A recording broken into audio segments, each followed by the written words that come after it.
I woke up this morning with the same two questions that I went to sleep with last night. Am I going to succeed or am I going to fail on this day? I took my first Uber ride. Where I'm from, we don't have Uber. Came here and I walked in the room and I saw everyone who used to just be a two-dimensional image on the screen every other week. I went around and I shook hands, right? I went around and shook hands and I welcomed everybody and said hello. I don't know what that looked like to you, but this is what it looked like to me.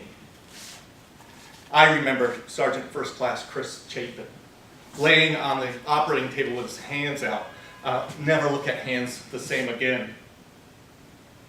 Lifeless. He was struck down by a sniper's bullet.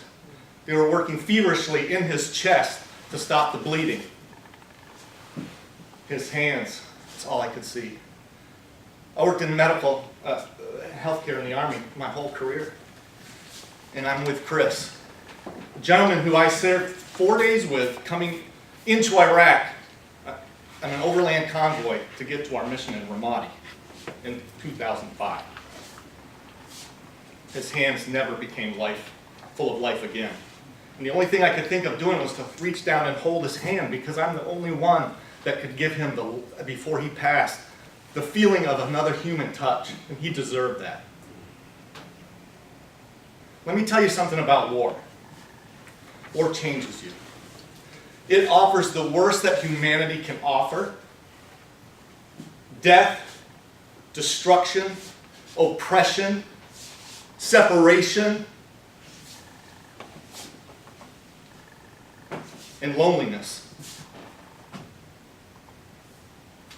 But on the other hand, it can offer some wonderful things. It can offer opportunities for humankind to rise to levels beyond measure with courage, with compassion.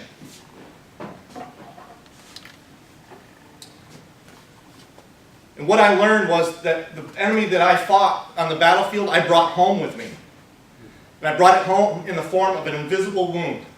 An invisible wound that has brought to me chronic anxiety, depression, suicidal thoughts. And I fought that for 10 years, to a point where my health went down so bad that I was on, again, having to make two choices. Am I going to succeed or am I going to fail? Am I going to decide to live forward or am I going to decide to stop living? So 8 months ago, I changed my life. I embraced the fact that I'm going to lean into my adversity again. I'm going to live. I embraced a complete personal wellness program. I've lost 75 pounds, regained my life, and I will never fall to adversity, and I will fight my enemy on that battlefield, which is today. So what I'm asking and telling you and challenging you with is to ask yourself that question. Are you going to succeed or are you going to fail?